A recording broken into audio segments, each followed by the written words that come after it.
Hi, this is Dr. Gina Griffin. I am back. I know I haven't seen you guys in a long while, and girls, because I want to be appropriate.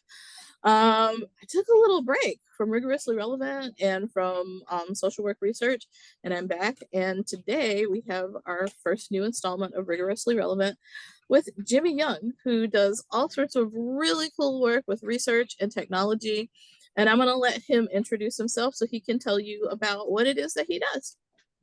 Yeah, thanks, Dr. Gina. Appreciate that. And I'm Jimmy Young. I'm an associate professor here at California State University, San Marcos, which is Southern California area near San Diego, not too far from there. I've been here at CSUSM since 2015 and teach. We just have a master's program right now. So teach a lot of the research courses, policy analysis, and also law and ethics. So all the really fun classes that my students absolutely love, I get to teach. I'm also part of the Social Work Futures Lab. I started out in the Social Work Health Futures Lab, and we're making a second iteration of the Social Work Futures Lab, which hopefully will be launching pretty soon. But we've got some exciting things that will be coming out of that lab. And it's been really interesting and fun for me to be able to learn a little bit more about futures and strategic foresight and how that now is influencing my research program, my agenda, and trajectory with really where I see myself going in social work. So I'm happy to be here and talk a little bit more about all things social work tech and my research. So thanks for having me on. And of course, my phone goes off immediately. Would you mind telling us? I always tell everybody we just usually roll unless something disastrous happens. So we're just going to keep rolling today. I really think that maybe a lot of people have not heard about the Futures Lab. Would you mind telling us a little bit more about that? Sure. So the Social Work Health Futures Lab started with Dr. Laura Nissen. She was previously the dean and professor at the Portland State University School of Social Work. She's still there, but no longer dean. She's been doing futuring and things like that with the lab and other stuff. And she's been fantastic, amazing. So she really launched this initiative.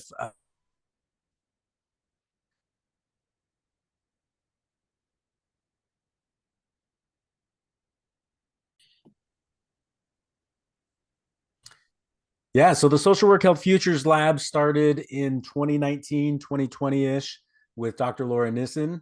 She was the dean and professor at the Portland State University School of Social Work. She's still affiliated with them, but has been doing a lot of futuring even before starting the lab. We had strategic partnerships with the Institute for the Future in Palo Alto, California, where we were able to get trained in strategic foresight. And one of our mentors there, Jake Dunnigan, is a fantastic mentor. Would come into our lab and help us understand, learn, experiment with some of the tools and strategies for foresight and futures. The lab is changing right now. We're doing a second iteration of the lab and calling it just the Social Work Futures Lab. And we've got some interesting things that are coming down the path in the next year or two related to that. So I can't talk a whole lot about exactly what that is, but there were, I forget how many were in the lab initially, 30 some odd of us across the United States and Canada. We had students, we had academics like myself, practitioners. We really had quite a wide array and diverse group of individuals that came into the lab. And that was by design, partly because what Dr. Nissen wanted to do is starting to infuse this idea of strategic foresight into the social work profession at many levels. And we're going to continue to do that through the lab or the second iteration of the lab. Um, what else about the lab? So we've done a lot of things over the last couple of years just within the lab. We've written book chapters, articles. Dr. Nissen's given lots of talks about the future, both at CSWE and ASW. I think she did something at AISWR, the Society for Social Work Research. She's been everywhere, and it's been fantastic to really get this idea about futures in social work practice and start embedding these tools in everything that we do. So I'm taking a little bit of a path where I want to embed some of these tools into my courses. So I've been working on that. I'm currently on sabbatical, been doing some of that as well as some other kind of research that's not futures oriented. But that's certainly one of the areas where I see myself going. But one of the things that I'm interested in with the future is the future of digital literacies in social work education and practice. And so that's one of the things we typically often do as futurists is we talk about what it is, the type of future that is that we're excited about or we care about. So we've had in our lab folks that really care about the future of climate or the future of heat, to be real specific. We've got folks that are interested in the future of algorithmic justice, data justice, all things technology. And then we've got folks in the lab that are not as interested in technology kind of stuff, that are certainly interested in the future of social work in general and other things related to that. So lots of different ideas, and it's been super fun and super interesting. Probably one of the highlights of my career thus far in social work to be able to be a part of this group. So That's fascinating. Thank you for telling me all about it. I remember when she was just kind of getting started with that, and I didn't realize, I kind of lost track of a lot of the things that were going on there. So that sounds fascinating. If someone wanted to take a closer look and do some reading about what y'all are doing, is there a website or somewhere that they can go? yeah, so our website, hopefully, knock on wood, it will be getting launched in the next couple of months. It will Mm-hmm. be Social Work Futures, or is that Laura's blog? So Laura Dr. Nissen also has a blog. I think hers is socialworkfutures.com or org. I'm forgetting right now. And then our Social Work Health Futures, I think it's going to be Social Work Health or Social Work Futures. I can't remember. I'll have to look it up That's now. okay. It's like I It's know I one of always those go that, blank when I'm talking to somebody. So yeah, I know. And we've you can had so send it many to me later. I'll put conversations. it on my blog. Yeah. Okay. Perfect. I'll email you the actual URLs that we've got registered. They've been registered, but it's been like conversations back and forth. And Mhm. like, how do we differentiate a little bit from Dr. Nissen's actual blog, which if you just Google like social work futures, I think Dr. Nissen's blog is one of the top results. Okay. And she has a ton of amazing resources that are on that blog that you can check out and go a little bit deeper into the future of all things social work and even some things non-social work, but all things future. Because like I said, she's been doing this for years now. But yeah, our social work futures lab, maybe that's what it's going to be. I'll find it. I'll email it to you and we'll get it put on the website there. So That's fine. So why don't we go back to the beginning? Why don't you tell us how you found social work and how you got from there to here? Because that's a pretty long way. I don't think yeah, most people so back when, well, I'm older than you, but I don't think most people when they're starting social work are like, hey, I'm going to do futures, right? yeah, absolutely. So one of the most interesting things I think in my journey, like when I often meet with students and talk to them and tell them kind of my background, is that most of my research and some of my practice it deals with technology, program consultation, with program evaluations. But I was trained as a mental health clinician. So I did my bachelor's degree in social work. I have a master's degree in social work. And I also have a master's degree in public administration. And then my PhD is in social work. So when I was going to school, initially I thought I'm just going to do mental health. I'm going to be a counselor. I wanted to be a therapist. And we had the financial collapse in 2008. The agency I was working for basically came and was giving me a pink slip because, I was the last one hired. So I would be the first one to be let go. And at the same time, I had already was thinking about because I had a professor in my master's program who was my research professor. And I was kind of seeing like this idea of research and how it impacts practice and things that you could do even with a PhD. And I always liked the idea of teaching. And so I thought, well, maybe, if the economy's tanking, I should just go back to school. This would probably be the best time to do it. And so applied to a couple of programs and got accepted into the PhD program at Virginia Commonwealth University in Richmond, Virginia. So it was an awesome, amazing program. I love VCU. And while I was there, because I'm a first generation college student, I have no idea how to like navigate this whole PhD higher ed thing. It Me was too. so foreign to me. I was just Yep. like talking to a few mentors that I had met in school along the way.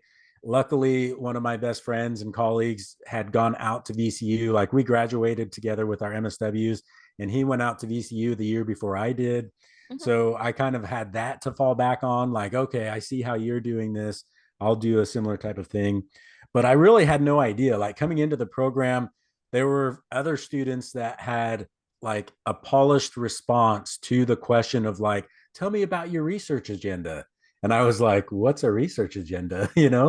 And so very quickly I had to learn like, well, I'm interested in helping nonprofit organizations be more sustainable because it's fairly relevant right now in 2008, 9, 10, Mhm. when the economy was not great and Mhm. nonprofits were closing doors.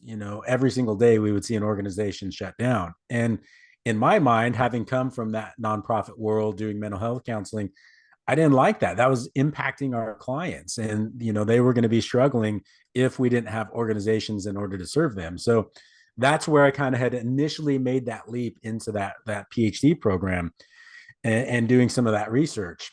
But in that first year, as you do as a doc student, you start reading a ton and starting to digest the literature and really getting your feet wet.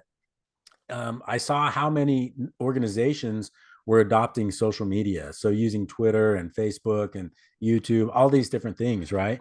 And I thought, oh, this is kind of cool. I hadn't really been like a tech person before that.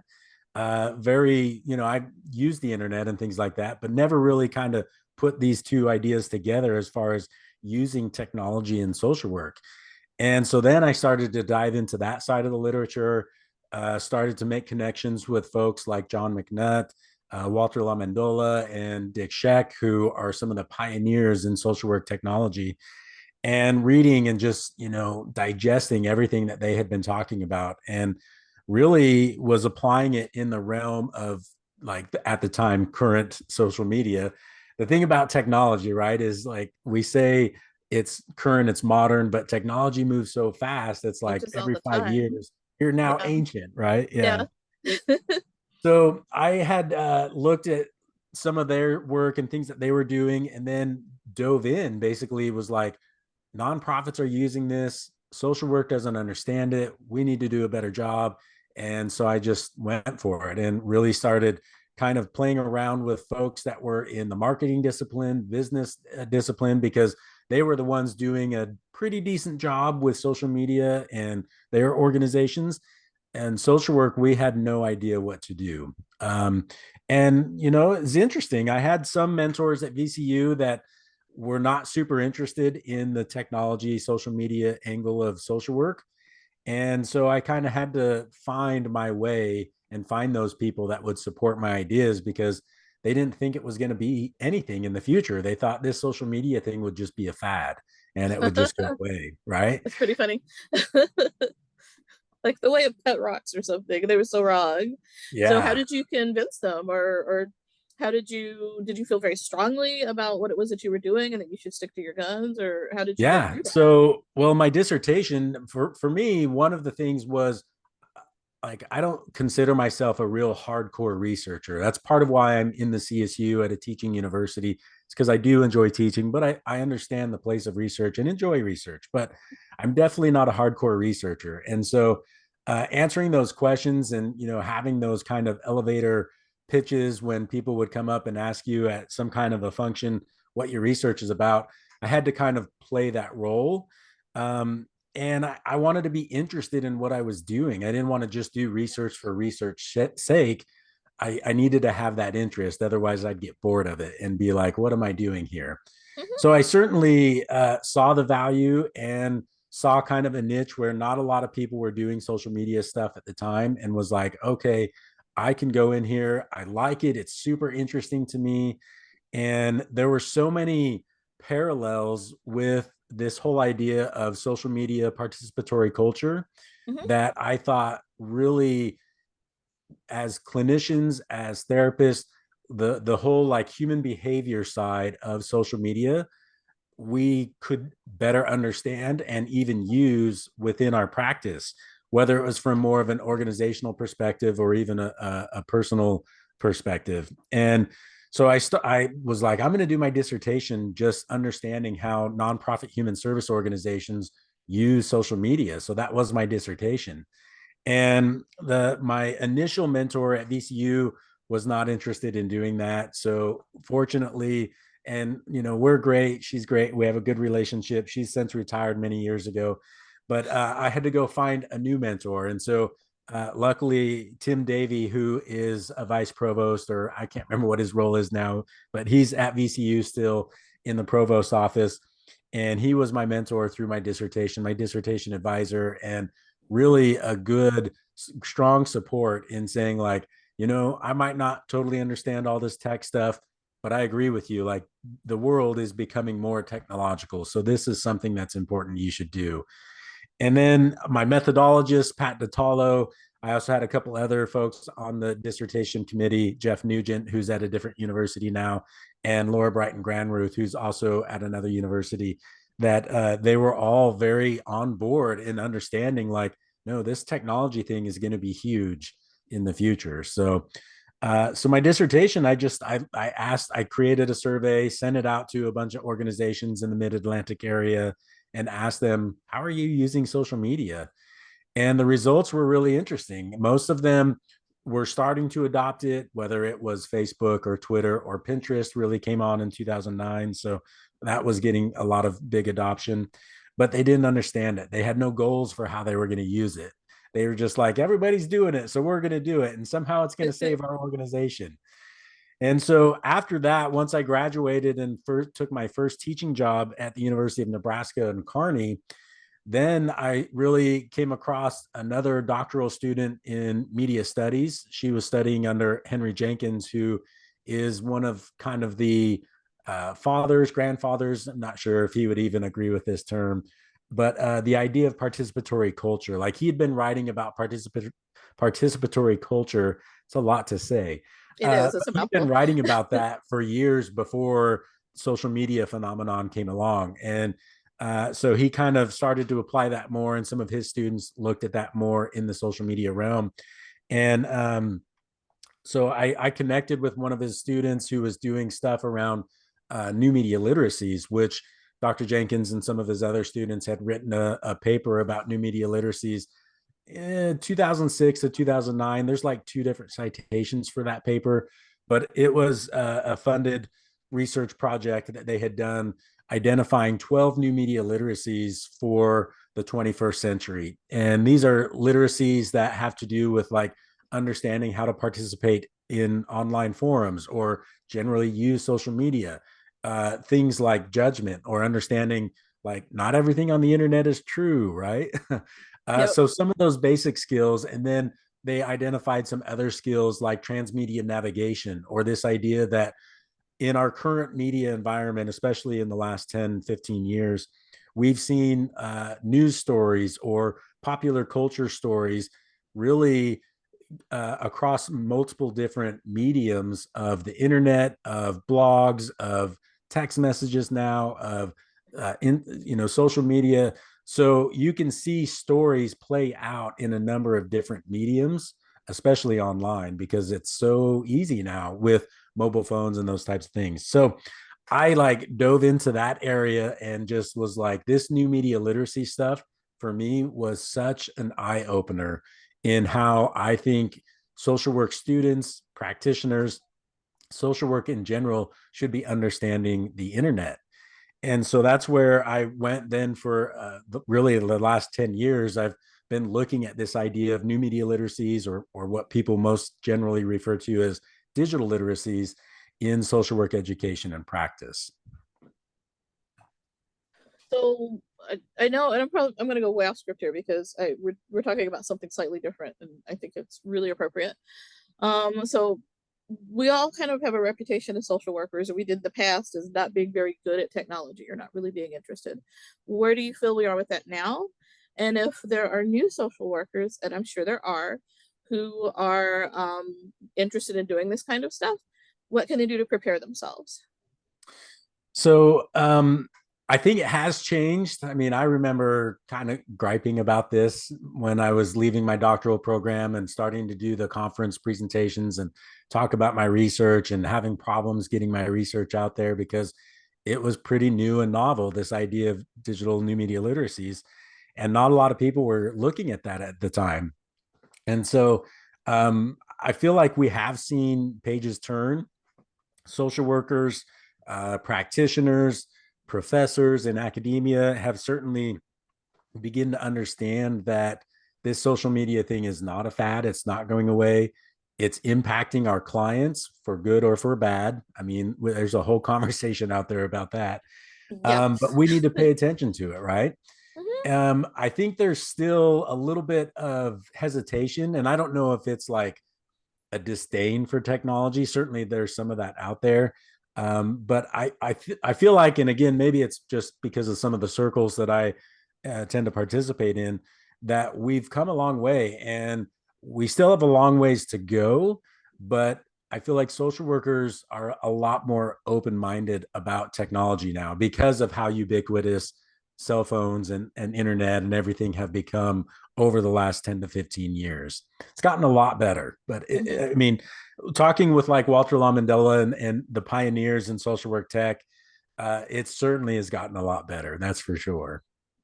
Yeah, and it is really so important because, as you said, it's not just apps and so forth, because I know like the whole TikTok thing's going on right now. But I read a lot of your stuff, and I read a lot of Melanie Sage's stuff when I first Mhm. started, because y'all were pretty much on the front lines, and of course Jonathan Singer.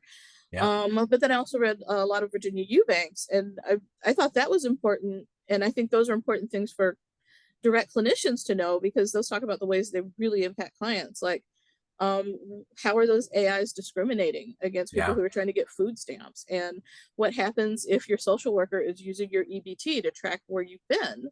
Yep. Right. So I think those things are important for social workers to start to think about as well. Yeah, and that's what's been kind of fun and interesting for me is I've tended to use some of my classes as a bit of a research playground to Mm-hmm. both teach literacies and the digital literacies that I think are important and raise awareness amongst my students. And it's been cool to see some of them take that out into the field and do some interesting things with it.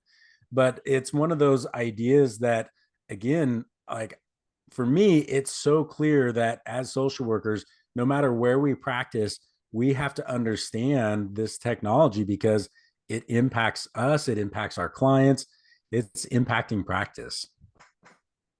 So I see there's like a countdown clock because it's making me anxious.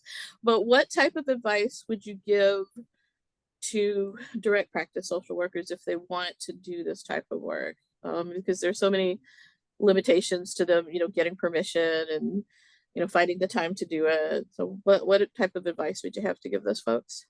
So I think research is really important in and of itself. There are things that I think direct practitioners can do, whether it's finding some information online. I think some of your resources will be amazing, or even going Fingers back to crossed. school, right? Going back to school and advancing their education that way. I know that for some folks that might not be accessible because the schedules and everything like that. So online courses or thinking about how to improve your practice in different ways because there is so much out there now that you don't have to go the traditional route of doing school. Now, my academic self, that's where I like want to shoot myself to say, hey, no, you need to come to school because come take my classes. But the world we live in today, higher education is changing and needs to change. Yeah. But I also think, there's things that they can do just to be more self aware about how these things impact their practice. And they Mhm. can bring those in as appropriate with their clients using just their best, using their own critical thinking skills. Uh, of course, looking at their agency policies or guidelines, state regulations, and things like that, because you don't want to get in trouble. But if there are things that you can do in order to track or measure progress with your clients, that's Mhm. always going to be super beneficial. And I think most like supervisors, Mhm. administrators are going to be happy that you're doing that. Mhm. Um, Now I'm losing my train of thought here too. I was going to bridge that with thinking about like where to get that information online, whether it's Coursera, YouTube. Mhm. YouTube University is so good, right? We learn Yep. so much just from YouTube, but also still having that critical lens of like, where's the information coming from, evaluate that information to know whether it's good information or not good information, because again, not everything that you consume on the internet is good or wonderful. So just being aware of those types of things are super important. And some of those skills, like that's a skill in and of itself, is Mm-hmm.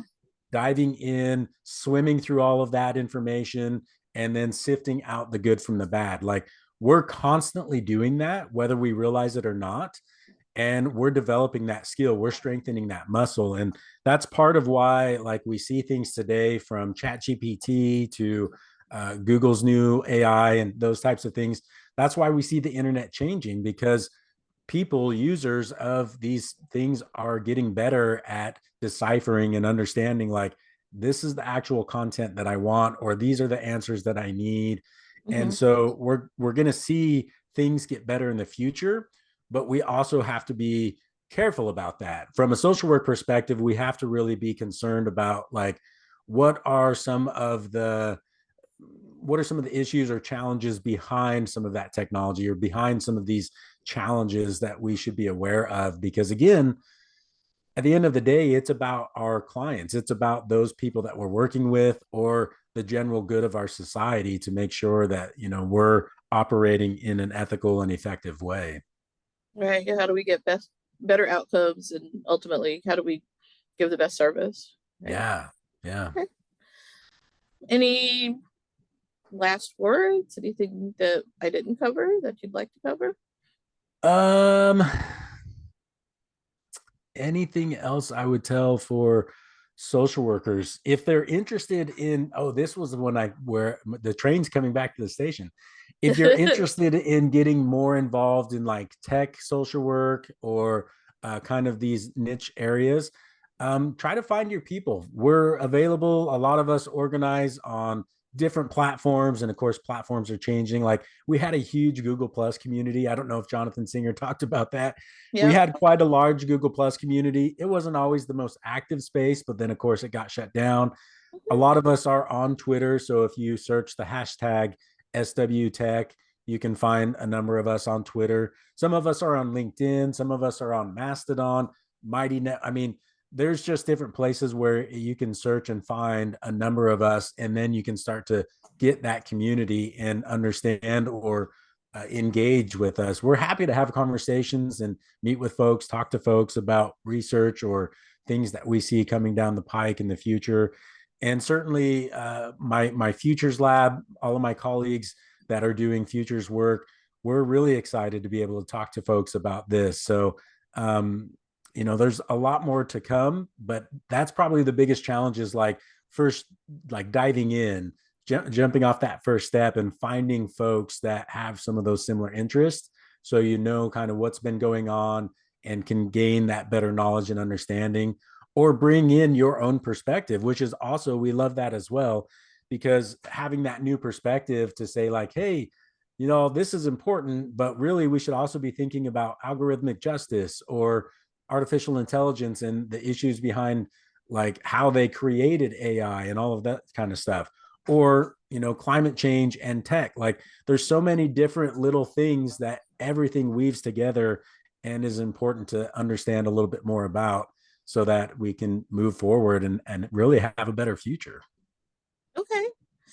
Okay. I think that is excellent advice, and I am so happy that you said yes to come do this today.